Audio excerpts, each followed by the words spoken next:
Antes de empezar con el vídeo, quisiera pedirles por favor, que se suscribieran y activaran la campana de notificaciones, para que así apenas suba un nuevo vídeo, o haga una publicación al respecto de algún nuevo fanfic, YouTube se los haga saber lo más pronto posible, y no se pierdan nada relacionado con el canal, así estarán al pendiente de todo fanfic de su interés. Y también, como siempre, el link del canal principal sobre fanfics de Naruto, Shiki Fujin, teorías estará en la descripción de este vídeo. Si les interesan este tipo de fanfics, ya saben dónde encontrarlos, serán bienvenidos a suscribirse. Hola gente, aquí su servidor One for All for One, teorías, espero que todos ustedes se encuentren bien, donde quiera que estén. Este fanfic está titulado como, ¿qué hubiera pasado si Izuku era hijo de Lady Nagant? O, Project Velocity.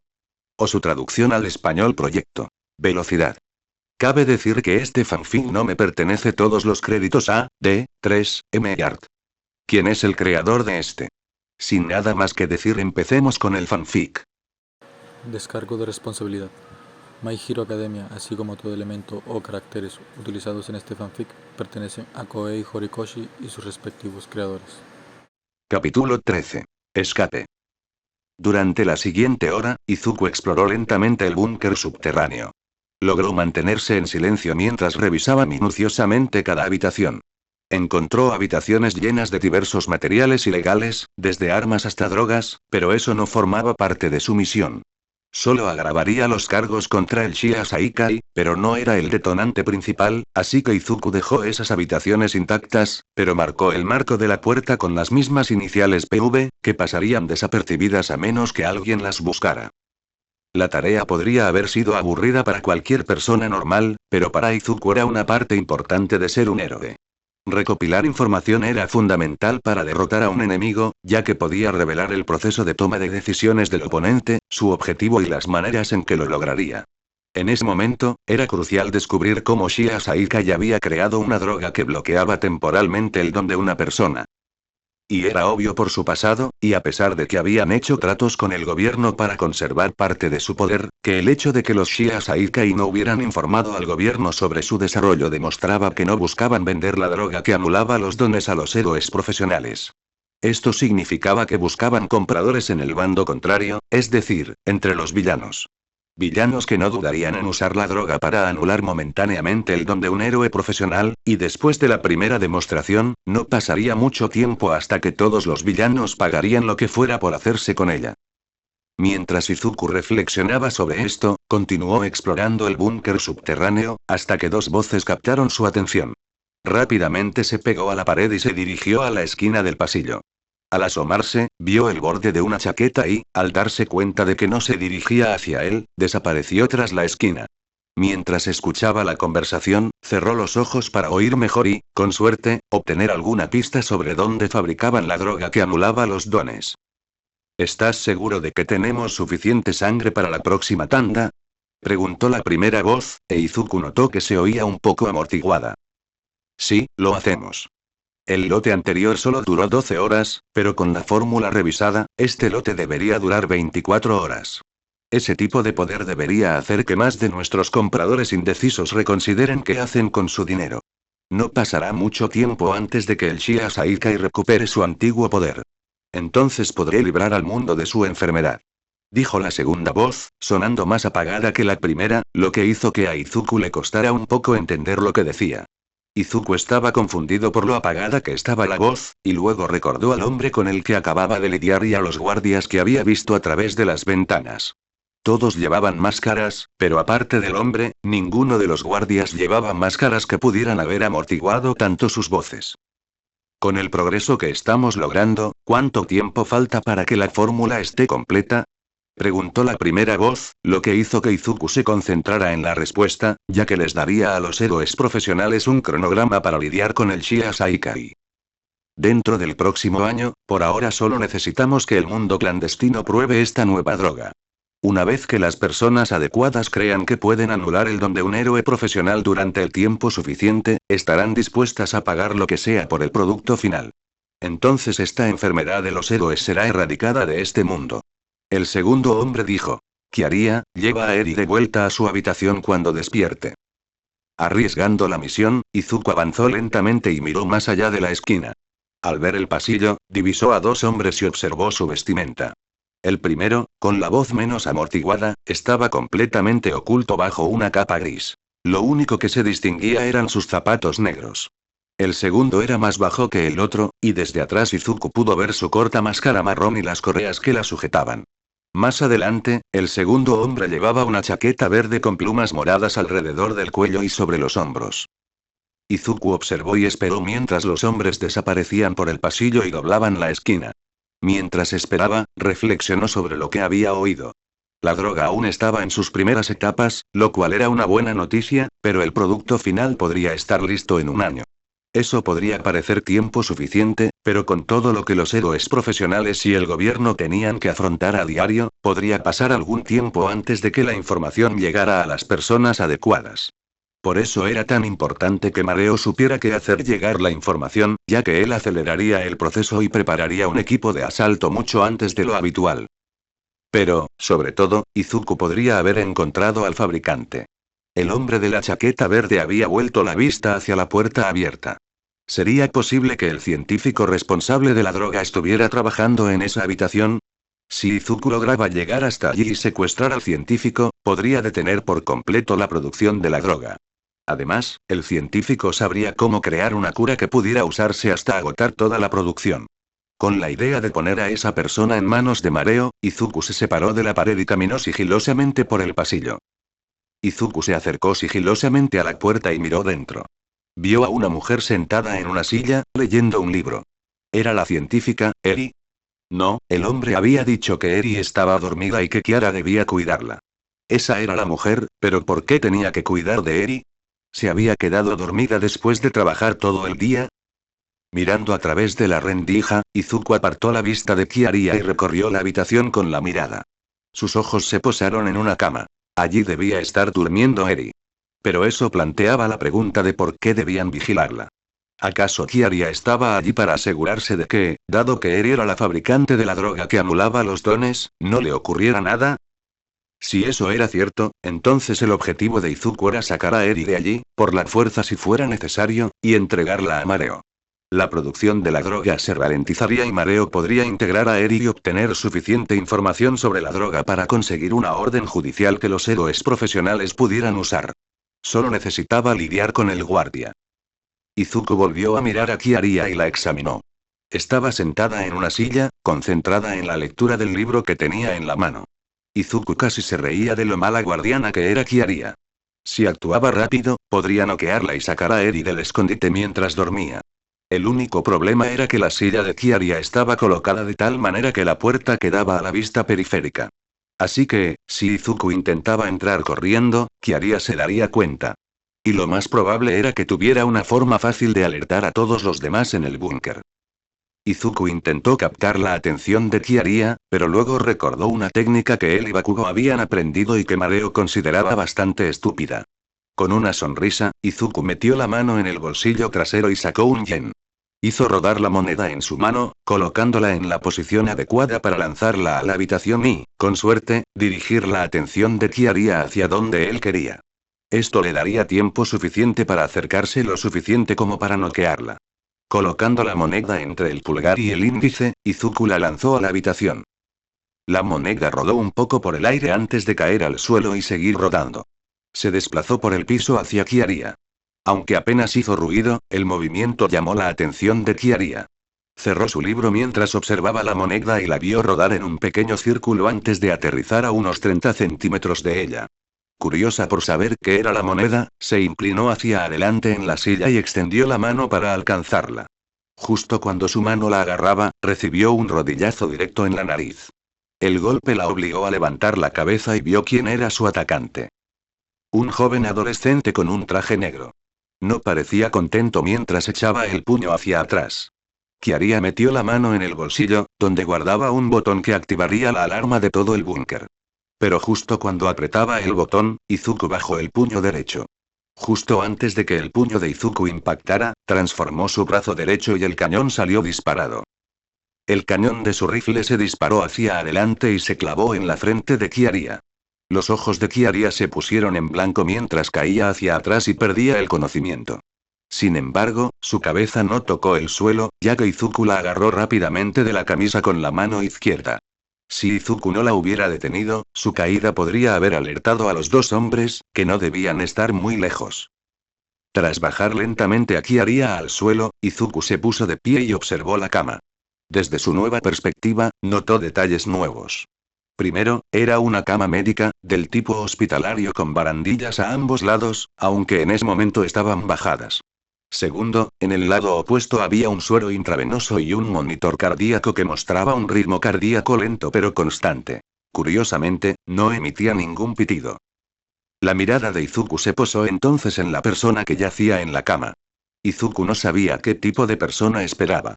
Quizás una joven, de unos 30 y pocos años, miembro de la Yakuza o con algún parentesco con los Shia Saikai. Alguien con conocimientos de biología, tal vez especializada en biología de dones. Quizás una mujer que había pasado por dificultades económicas y a quien los Shia Saikai le habían propuesto continuar con estudios ilegales a cambio de que creara drogas para ellos. Lo que no esperaba era ver a una niña pequeña, de no más de 5 o 6 años. Sin embargo, eso era lo que Izuku estaba viendo, lo que le hizo cerrar los ojos y frotárselos. Cuando los abrió de nuevo, la misma imagen lo recibió. Esta vez, Izuku notó cosas nuevas. Eri llevaba una bata de hospital desgarrada y rota que había perdido su color hacía mucho tiempo. Su cabello blanco, bueno, Izuku supuso que era blanco porque era el único color que encontró además de la suciedad negra y marrón, estaba en nudos y caía suelto sobre su hombro. Los ojos de Izuku se posaron entonces en el rostro de Eri. Sus mejillas estaban hundidas y pálidas, tenía ojeras oscuras y sus cejas y frente estaban contraídas, como sería normal si alguien sintiera dolor. Por último, un pequeño cuerno de color canela que se asentaba en la línea del cabello de su lado derecho. Izuku notó entonces que los brazos de Eri estaban cubiertos con gasa. Confundido, se acercó sigilosamente a la cama y levantó uno de sus brazos. No pasó por alto que todo el cuerpo de Eri se estremeció al contacto.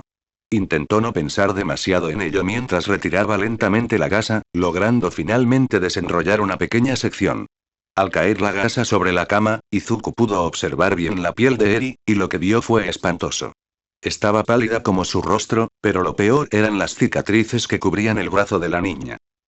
Por su entrenamiento, Izuku sabía que no se trataba de heridas accidentales, como las que uno se hace en bicicleta o al cortarse con algo. No, eran estrechas, rectas y de aspecto quirúrgico. Del tipo que solo se puede hacer con un bisturí, y algunas no eran rectas, lo que significaba que no habían sido hechas por un cirujano experto. De repente, a Izuku se le hizo un nudo en la garganta. Repasó mentalmente todo y añadió algo nuevo a la historia. El hombre de la capa gris había mencionado la sangre y cómo se usaba para crear la droga. Izuku volvió a mirar a Eri. Las cicatrices en sus brazos, el goteo intravenoso conectado a su otro brazo. Era evidente que se estaba usando su sangre y que acababa de salir de una sesión.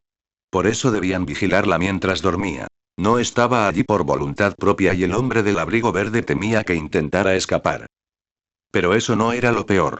Su cabello sucio y enredado, la decoloración de la bata del hospital, el hecho de que solo le estuvieran poniendo una vía intravenosa después de que le sacaran sangre. El hecho de que mostrara signos de dolor.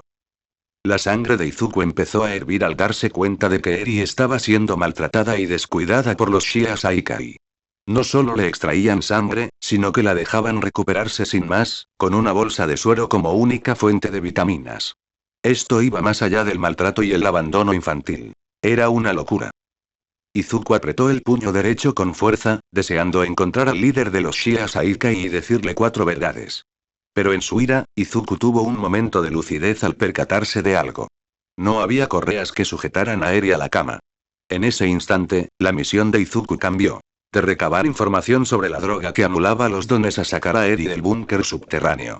El hecho de que ella pudiera ser la fuente de dicha droga no le importaba a Izuku en ese momento. Lo único que le importaba era poner a salvo a Eri.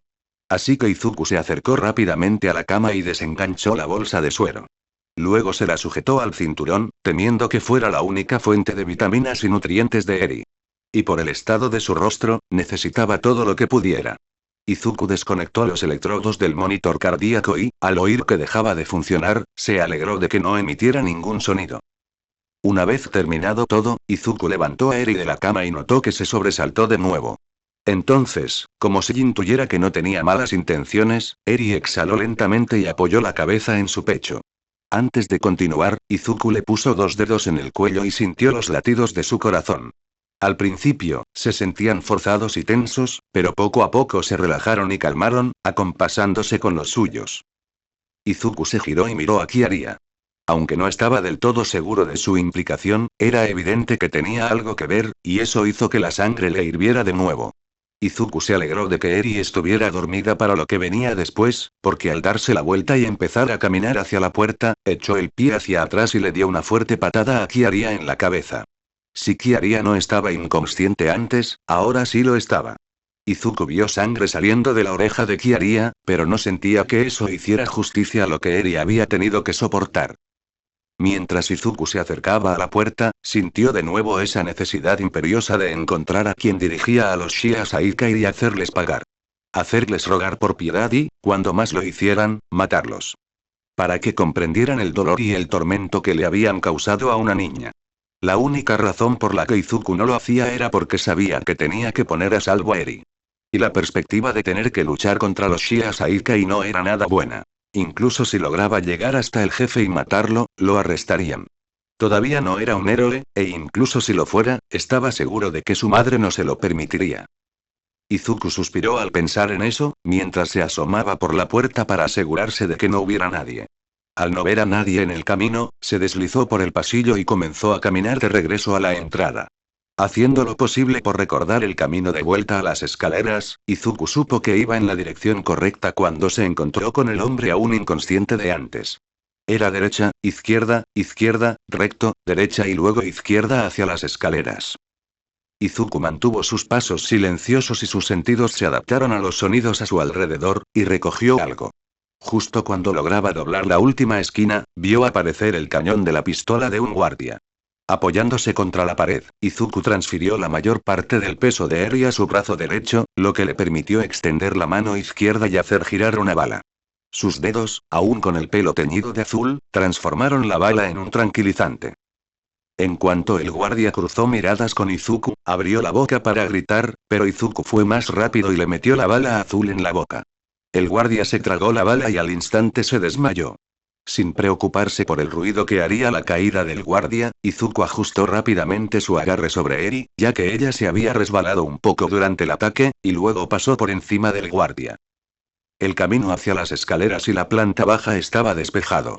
Izuku se escabulló fácilmente por el pasadizo secreto y se dirigió a la entrada de la casa. Acababa de terminar el relevo de guardia, así que la entrada debería estar vacía. Sin embargo, Izuku no calculó bien el tiempo, como descubrió al entrar en la sala de estar. Entró justo cuando la guardia se dio la vuelta para seguir su camino. Inmediatamente lo vio y levantó su arma y linterna, apuntándole. Izuku hizo todo lo posible por mantener la calma mientras le apuntaban con una pistola cargada al pecho.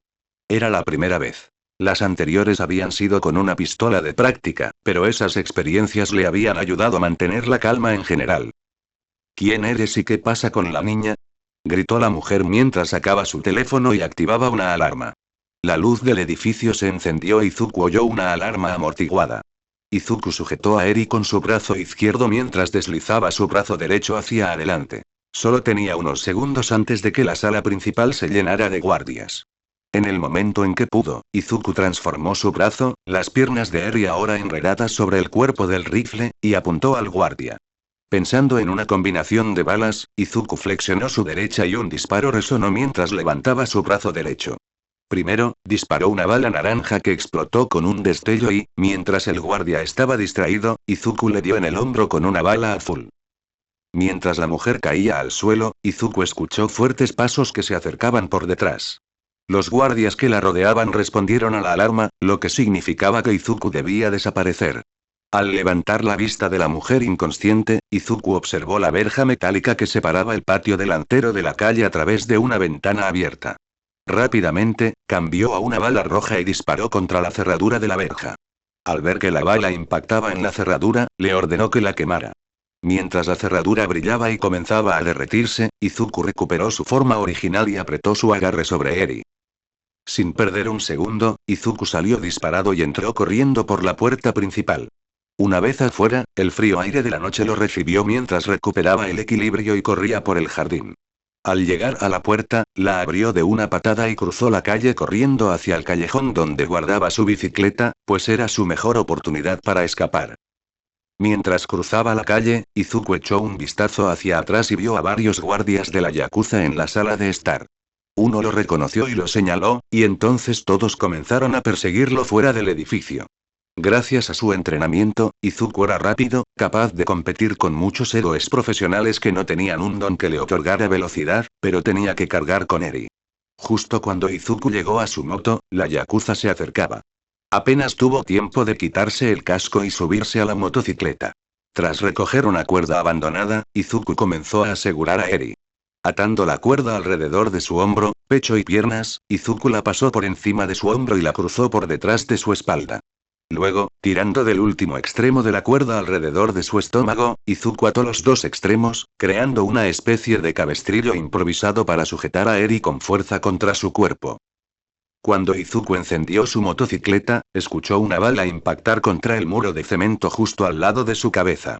Rápidamente levantó la vista y vio a varios guardias de la Yakuza frente a él. Todos tenían sus armas desenfundadas y apuntando directamente hacia él.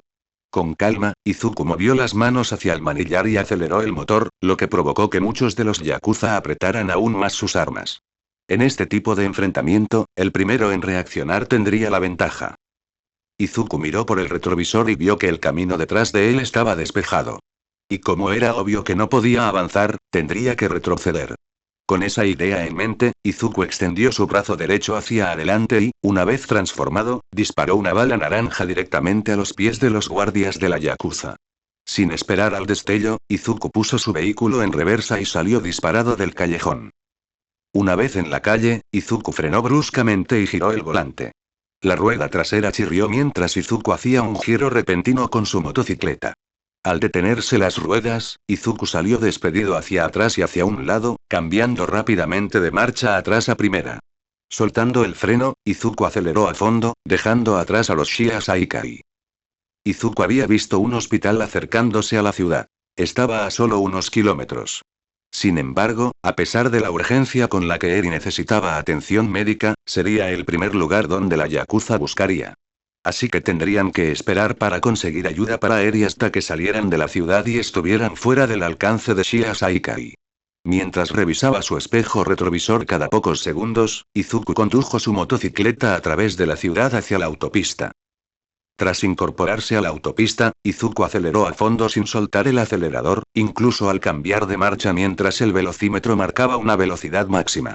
Musutafu estaba a 1 hora y media, pero con la forma en que Izuku conducía y lo despejada que estaba la carretera, podría llegar fácilmente en 45 minutos. Ojalá Eri pudiera sobrevivir hasta entonces. Mientras Izuku conducía a toda velocidad, sentía que su mente trabajaba a marchas forzadas, pendiente de todos los coches a su alrededor. Observaba si alguno reducía la velocidad y empezaba a seguirlo. Y, para su mala suerte, a 32 kilómetros de la autopista, divisó una furgoneta, unos coches más atrás, que se le acercaba rápidamente. Hasta que estuvo justo detrás de él, entonces la puerta lateral se abrió de golpe y varios matones de la Yakuza se asomaron. Izuku estuvo a punto de perder el control, justo cuando la bala pasó zumbando a su lado. Pensando rápido, Izuku pisó el embrague y bajó una marcha, lo que hizo que las RPM de su moto aumentaran y acelerara. Esto le permitió ganar algo de velocidad mientras intentaba alejarse de la furgoneta llena de miembros de Shia Saikai. Desafortunadamente, el vehículo pudo seguir el ritmo y los matones de Shia Saikai se acercaban cada vez más con sus disparos. Esto obligó a Izuku a maniobrar de un lado a otro, haciendo todo lo posible por esquivar las balas para asegurarse de que ninguna lo alcanzara a él ni a Eri. Habría comenzado a disparar de vuelta, tenía el entrenamiento y la experiencia, pero con Eri también en la moto, Izuku no estaba seguro de poder mantener el control y terminarían chocando. Lo único que podía hacer era intentar despistar a Shia Saikai. Mientras pensaba en un plan, una bala rozó su hombro izquierdo. Un dolor agudo le recorrió el brazo, casi haciéndole perder el control. Izuku apretó los dientes mientras luchaba por mantener el control de su motocicleta. Izuku mantuvo la respiración tranquila mientras se esforzaba por mantener la vista despejada. Fue entonces cuando divisó un enorme camión a pocos metros de distancia. Estaba en el segundo carril y, si lograba esquivarlo, podría desaparecer en el carril derecho. Izuku impulsó su motocicleta hacia adelante hasta que rebasó el camión. Sin previo aviso, Izuku cambió rápidamente al carril derecho y apagó todas las luces. Al soltar el acelerador, Izuku desapareció de la vista de la furgoneta, quedando detrás del camión. Sabiendo que la yakuza sabía a dónde había ido, se dirigió a la parte trasera del camión. Justo cuando vio las luces de freno de la furgoneta, Izuku viró bruscamente hacia la izquierda, incorporándose al carril original. Aceleró hasta quedar a la altura de la cabina del camión. Izuku vio que el camionero lo miraba, más concretamente a Eri. Luego, el camionero miró la furgoneta y después volvió a mirarlo a él. El camionero le guiñó un ojo y giró bruscamente a la derecha. Izuku oyó el roce de metales durante unos segundos, y después el sonido del cemento rompiéndose. Disminuyó la velocidad lo suficiente como para ver la furgoneta llena de miembros de la yakuza volcar sobre la mediana de la autopista. Aterrizó al otro lado de la autopista y se detuvo rápidamente. Ahora que el peligro ya no era un problema, Izuku volvió a concentrarse en la carretera. En menos de 30 minutos llegaría a su salida y, al llegar, Izuku dirigió su motocicleta hacia la rampa. Mientras bajaba por la rampa y desaparecía en la ciudad, Izuku finalmente redujo la velocidad y volvió a encender las luces delanteras. En la primera intersección, Izuku dirigió su motocicleta hacia el general Musutafu. «Llamen a Fumiko Mareo e Inko Midoriya», dijo Izuku por el micrófono que llevaba en el casco. Puede que Izuku y Eri estuvieran fuera de peligro, pero eso no significaba que la noche hubiera terminado. Mareo necesitaba saber qué había encontrado, y la única persona en la que confiaba para saber qué hacer con Eri, más allá de los términos médicos, era Inko. Así que, mientras Izuku caminaba tranquilamente por la calle, esperó a que se conectara la línea telefónica. Capítulo 14. Impronta. Era casi plena noche, sin coches alrededor, así que Izuku no se preocupó por cruzar una intersección vacía a pesar de que el semáforo estuviera en rojo. También le ayudó tener un escáner en el casco que podía detectar la señal de los radares de velocidad de la policía, algo que ni Inko ni Mareo sabían. Así que, mientras el escáner no se activara, Izuku mantuvo la velocidad. Sabía que necesitaba conseguir asistencia médica para Eri cuanto antes. Incluso si un policía intentaba detenerlo, sabía muy bien cómo despistarlo. Izuku no perdió de vista los dos teléfonos de contacto que veía en el rabillo del ojo y entonces vio que ambas llamadas se contestaban al mismo tiempo. En el momento en que se conectaron las líneas, Izuku recibió una buena reprimenda tanto de mentor como de madre. «Zuzu, ¿a dónde fuiste?», preguntó Inko, con un ligero tono de preocupación. Había visto las notas, pero eso no le impedía inquietarse. Siempre se preocupaba cuando lo llevaban a una misión. Sabía a qué se dedicaba su hijo, pero era su madre y siempre estaba dispuesta a preocuparse por él. «¿Qué encontraste?», preguntó Mareo, pues había estado esperando la llamada de Izuku. Sin embargo, no tenía ni idea de cuán grande sería el búnker, así que le dio a Izuku el beneficio de la duda. Hubo un breve silencio antes de que se desatara el caos cuando Inko gritó. «Mareo, pensé que los chicos tenían hasta el examen de ingreso a la UA para descansar. ¿Qué haces haciendo que mi hijo esté fuera en una misión hasta altas horas de la noche?» «Mamá, estoy bien, de verdad», dijo Izuku. «Pero Mareo, encontré algo más de lo necesario. Encontré algo que acabará con la Shia Saika y para siempre. El abuso infantil, la negligencia infantil y los experimentos ilegales seguramente pondrían las cosas en marcha. Pero como demostró el guardia al que Izuku disparó, no todos en la Shia Saikai sabían de Eri, así que las armas ilegales, los narcóticos y el comportamiento típico de la yakuza seguramente destrozarían al resto de la organización. Sin embargo, en ese momento, Izuku solo estaba preocupado por Eri. «¿La yakuza?», gritó Inko aún más fuerte. Izuku casi se salió de la carretera cuando el grito de su madre le hizo zumbar los oídos. No le extrañaría que hubiera gritado lo suficientemente fuerte como para que la oyeran los vecinos. «Mamá, te dije que estoy bien. Mareo, lo que descubrí no te lo vas a creer por teléfono. Tienes que encontrarte conmigo en el General Musutafu», dijo Izuku, girando en una esquina más rápido de lo debido, pero Eri empezaba a despertarse. Necesitaba llegar a un lugar seguro para poder controlar su reacción, ya que las señales no apuntaban a una reacción positiva. Y si Eri despertaba en la moto, Izuku seguramente se estrellaría en medio de la calle y ella intentaría escapar. «Al hospital». «¿Por qué vas al hospital?», gritó Inko. Ahora, preparado, Izuku logró mantener el control de su vehículo. Justo cuando el hospital apareció a la vista, con su luz exterior brillando como un faro de esperanza, Izuku aceleró su moto y aumentó su velocidad en otros 5 kilómetros por hora. Mamá, te dije que estoy bien, es por quien encontré, dijo Izuku mientras entraba al estacionamiento de visitantes junto al hospital. Dejó su moto a la intemperie, sin molestarse en usar el sistema de tickets del gran estacionamiento. Al apagar la moto, levantó la vista y vio que empezaba a nevar. No se había dado cuenta de lo fría que se estaba poniendo la noche de invierno. Tendría que entrar antes de que él y Eri sufrieran hipotermia. «Mi gorrilla, ¿a quién encontraste?», preguntó Mareo. Izuku solo debía echar un vistazo. ¿Qué podría haber encontrado que fuera una pieza clave para la Yakuza? La clave para el nuevo fármaco de Shia Saikai. Vayan al hospital cuanto antes, los estaré esperando, dijo Izuku, y colgó. No necesitaba volver a oír a su madre gritar. Izuku se quitó el casco y lo colocó sobre el manillar. Luego sacó su cuchillo y cortó la cuerda que lo ataba a él y a Eri. No quería dar una impresión equivocada al personal del hospital. Acto seguido, se bajó de la moto y caminó lo más rápido que pudo, con las costillas rotas y el hombro lesionado, hasta la acera y luego hasta la entrada del hospital. Dentro se encontraba la típica sala de espera de un hospital. Había sillas y mesas dispuestas alrededor, con cuadros y plantas en macetas. Una recepcionista estaba sentada en su escritorio, y detrás de ella, 2 puertas dobles metálicas daban acceso al resto del hospital. Cuando las puertas corredizas se abrieron para Izuku, la recepcionista ni siquiera levantó la vista. Si oyó que se abrían, no le importó. Necesito un médico, ahora mismo. Tengo una niña que necesita asistencia médica. Gritó Izuku. La recepcionista lo miró con extrañeza. No todos los días veía a un adolescente vestido completamente de negro con una bolsa de suero en la cadera, cargando a una niña pequeña con una bata de hospital desgastada, con vendajes por todas partes. Tenía muchas heridas extrañas causadas por todo tipo de personas, pero esta sin duda superaba todas las demás. Para colmo de males, Eri se despertó justo en ese momento. Levantó la vista y se encontró con los ojos morados de Izuku, y entonces empezó a entrar en pánico. Gritó mientras intentaba zafarse del brazo de Izuku, pero este no la soltaba ni un instante. Tenía que volver antes de que el hombre la encontrara de nuevo y antes de que alguien muriera. No quería que nadie más muriera.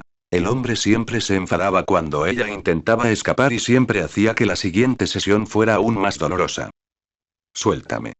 Suéltame. Si te encuentra, también te matará, gritó Eri. Por suerte, la recepcionista era la única persona que había en la recepción además de Izuku. Eri.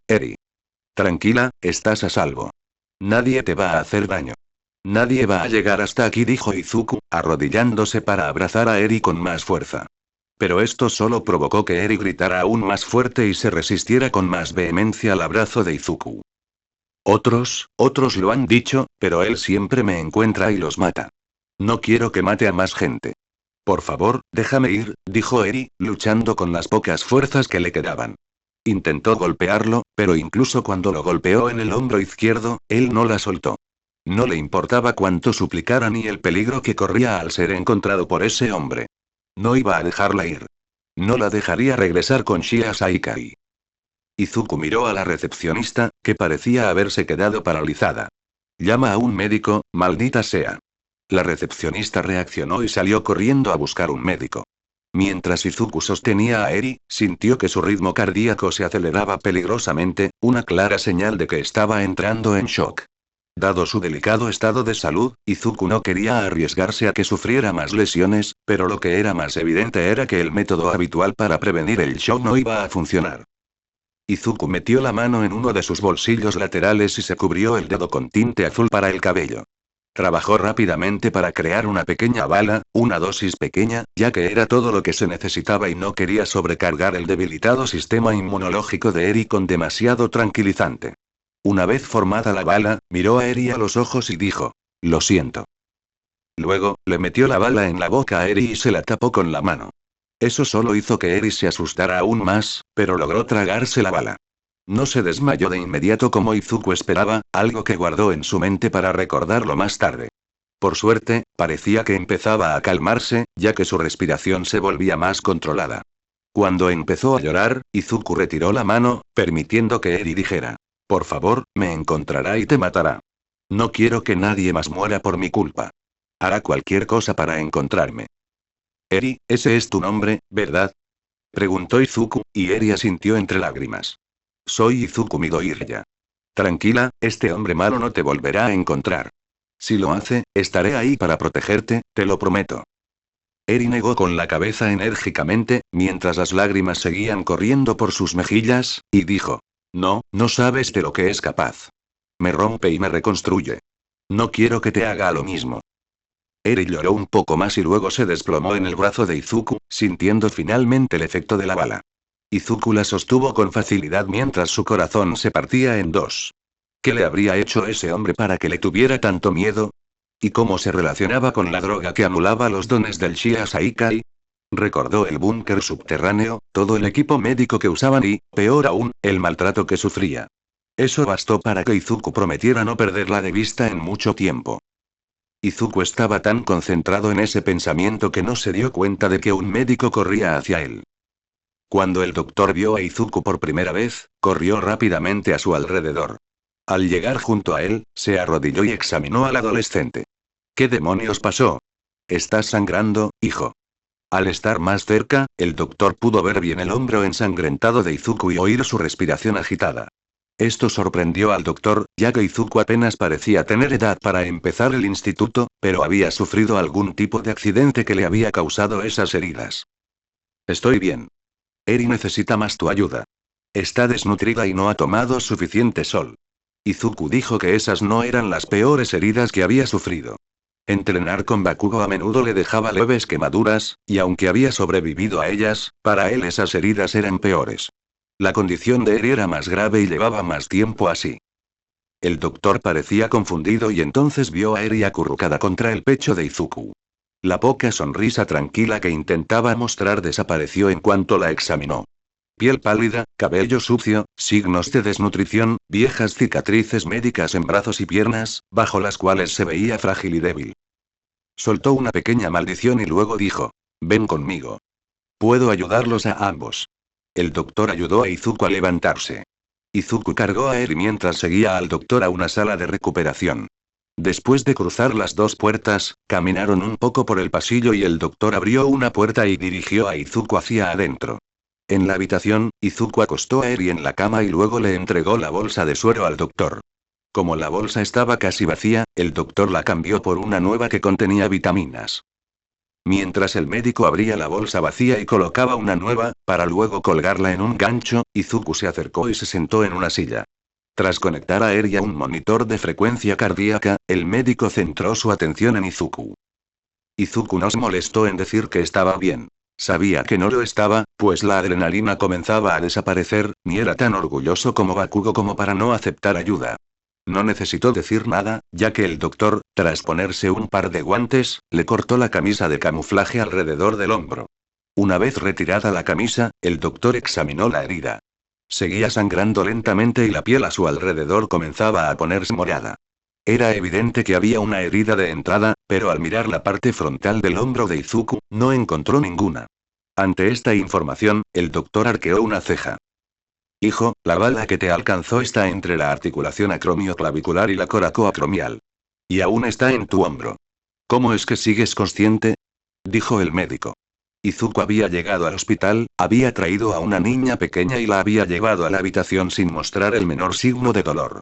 Si no fuera tan perturbador, el médico estaría impresionado, tanto para bien como para mal. No te preocupes, tengo mucha experiencia con balas y armas de fuego, dijo Izuku, medio consciente de lo mal que sonaba sin mucho contexto. Probablemente parecía que había encontrado a Eri inconsciente por algún narcótico y que le habían disparado al sacarla.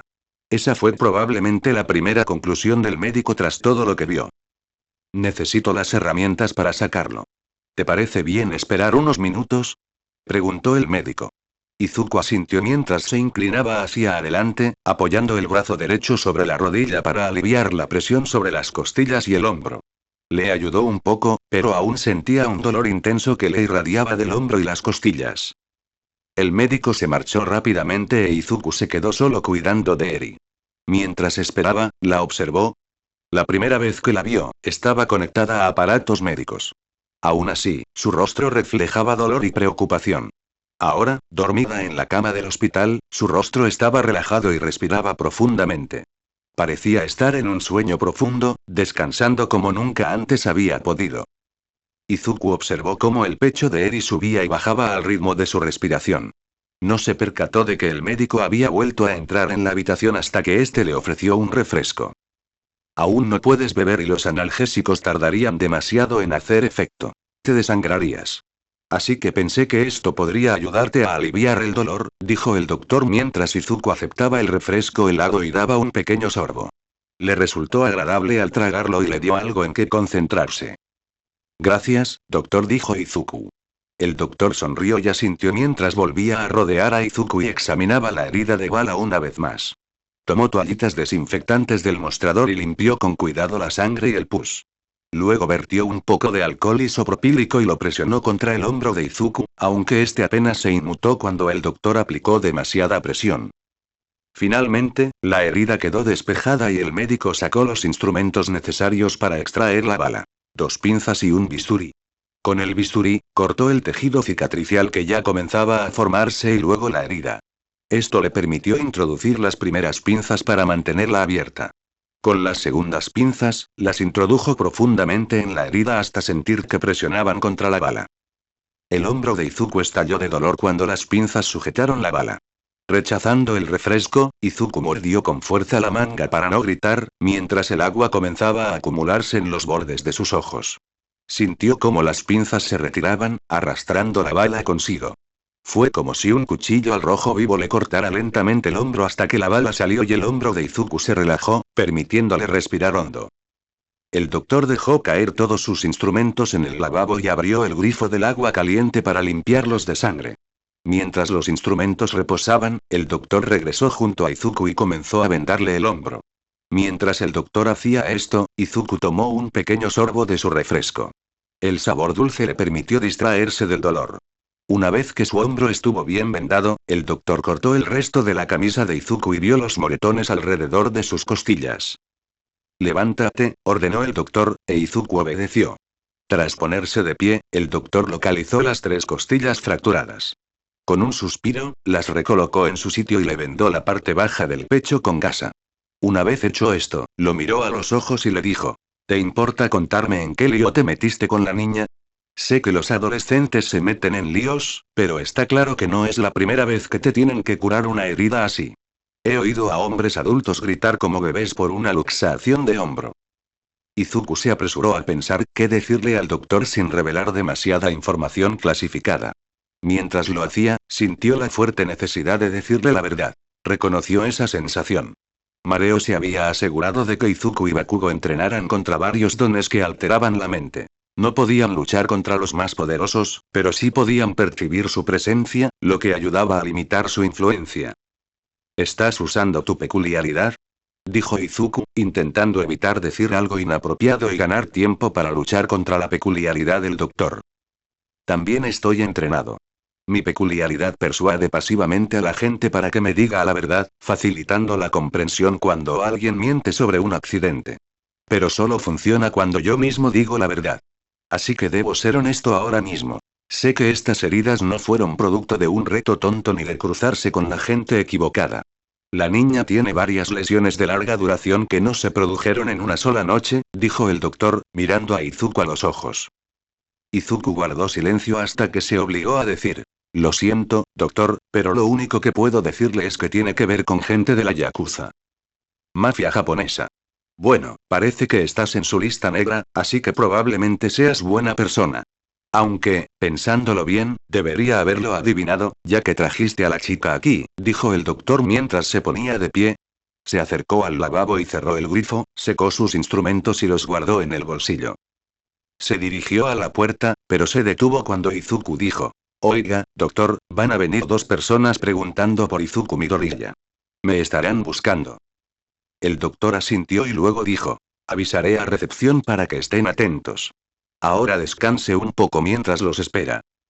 Izuku asintió y se recostó lentamente en su silla. Cerró los ojos y escuchó el monitor cardíaco que marcaba el ritmo constante del corazón de Eri. Su misión podría haber sido brindar información sobre el Shia Saikai, pero había logrado salvar a una niña. Era un héroe, un pensamiento que le dibujó una sonrisa. Después de todo su arduo trabajo y años de entrenamiento, ni siquiera había ingresado a la UA y ya era un héroe. Bueno gente, esos fueron los capítulos número 13 y 14, de este fanfic, espero que haya sido de su agrado, si es así dejen su like y suscríbanse, para saber que les gusta y seguir trayendo este fanfic. Eso es todo por hoy, aquí se despide One for All for One, teorías, y nos vemos en la próxima con un nuevo vídeo. Adiós.